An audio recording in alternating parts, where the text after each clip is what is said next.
Hey guys, welcome back to our channel. আমার নতুন একটা ভিডিওতে তোমাদের সবাইকে অনেক অনেক স্বাগত। তো কেমন আছো তোমরা? আশা করি ভালো আছো, আর আমরাও কিন্তু খুব ভালো আছি। তো আজকের এই ভিডিওটার থাম্বনেল দেখে তো তোমরা নিশ্চয়ই বুঝতে পারছো যে ভিডিওটা ঠিক কিসের ওপর হতে চলেছে, তাও আমি একবার বলে দিই। আজকে যেহেতু জামাই ষষ্ঠী, তাই আমি স্টার বিশ্বাসের জামাই ষষ্ঠীর কিছু কিছু মুহূর্তই তোমাদের সাথে শেয়ার করতে চলে এসেছি এই ভিডিওতে। তো অবশ্যই তোমরা পুরো ভিডিওটা দেখো। আর আমাদের বিয়ের পর কিন্তু আমরা দুটো জামাই ষষ্ঠী পার হয়ে গেছে, কিন্তু তবুও বলতে পারো এটা মিস্টার বিশ্বাসের প্রথম জামাই ষষ্ঠী। তার কারণ এর আগের দুটো জামাই ষষ্ঠী মিস্টার বিশ্বাস অ্যাটেন্ড করতে পারেনি, দুর্ভাগ্যবশত বলতে পারো। তার জন্য কিন্তু তার আফসোসও আছে খুব।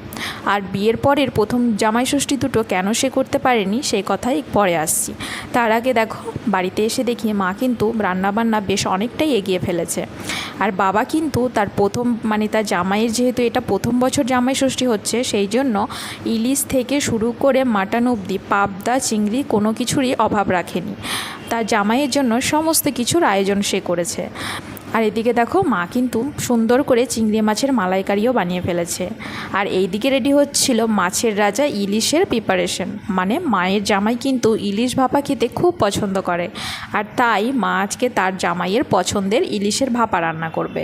আর এইদিকে ছিল মাটন, আর মাটনটা মা আমাকে বানাতে বলেছে, কারণ মা বলে মাটনটা নাকি আমি বেশি ভালো বানাই। আর এদিকে দেখো, অর্কবাবু একবার দেখতে চলে এলো যে দিদন রান্নাঘরে কি করছে। তো দেখো, এদিকে তো আমি মাটনটা বসিয়ে দিয়েছিলাম। আর হ্যাঁ, যেটা বলছিলাম যে মিস্টার বিশ্বাস কেন এর আগের দুটো জামাই ষষ্ঠী অ্যাটেন্ড করতে পারিনি, সেটাই তোমাদের সাথে এখন শেয়ার করব। তো বিয়ের পর আমাদের প্রথম যেই জামাই ষষ্ঠীটা পড়েছিল, তখন কিন্তু আমি নার্সিংহোমে ভর্তি ছিলাম, কারণ তখন আমার ডেলিভারি হয়েছিল, মানে অর্ক হয়েছিল। তো অর্কর যেদিন 3 দিন না 4 দিন বয়স, তখন কিন্তু সেই দিন না জামাই ষষ্ঠী পড়েছিল। তো স্বাভাবিকভাবেই সেই বছর জামাই ষষ্ঠী হয়নি। আর তারপরের বছর অর্ক যেহেতু খুব ছোট ছিল আর প্রচণ্ড গরম পড়েছিল, সেই জন্য আমরা এত দূর থেকে জামাই ষষ্ঠী করতে যাওয়ার সাহস দেখাইনি। সেই জন্য দ্বিতীয়বারের জামাই ষষ্ঠীও হয়নি। আর তার জন্য এটা বিয়ের পর 3 বারের জামাই ষষ্ঠী ফাইনালি কিন্তু মিস্টার বিশ্বাস আসতে পেরেছে। আর দেখো, মা কিন্তু তার জামাইকে ফল মিষ্টিও দিয়ে দিয়েছিল। আর এখন চলে এসেছি একদম দুপুরের খাবারের দিকে। তো মা দেখো, এদিকে তার জামাইয়ের জন্য 5 রকমের ভাজা, মাটন, ডিম ভাজা, একটা বড় মাছের মাথা ভাজা, ইলিশ মাছের মাথা দিয়ে মুগ ডাল, দই পাবদা, চিংড়ি মাছের মালাইকারি, ইলিশ ভাপা, এত কিছুর আয়োজন কিন্তু মা করেছিল। আর এখন দেখো, মা তার নাতির জন্য থালা সাজিয়েছে জামাইয়ের মতো করেই, কারণ মা সবসময় বলে আমার জামাইকে একা জামাই ষষ্ঠী করতে দেবে না বলেই আমার নাতি তাড়াতাড়ি চলে এসছে, কারণ বাপ বেটা দুজন একসাথে জামাই ষষ্ঠী করবে। আর দেখো, একদমই তাই, সেটাই কিন্তু হলো। মানে মিস্টার বিশ্বাসের প্রথম জামাই ষষ্ঠী কিন্তু সে তার ছেলের সাথে বসে করছে। আর এদিকে দেখো, অর্ক এত খাবার দেখে ঠিক কতটা খুশি, ও বুঝতে পারছে না কোনটা ছেড়ে কোনটা খাবে, কিন্তু ওর টার্গেট কিন্তু চিংড়ি মাছটার দিকে, কারণ ও চিংড়ি মাছ আর মাটন এই দুটো জিনিস খেতে খুব ভালোবাসে। আর এদিকে দেখো, মিস্টার বিশ্বাস এত কিছু দেখে ঘাবড়ে গেছে, তারপরে বলছে আমার একটু সাদা ভাত হলে ভালো হতো। তো তাকে বলা হলো, চিন্তা করো না, তোমার জন্য সাদা ভাতেরও ব্যবস্থা আছে।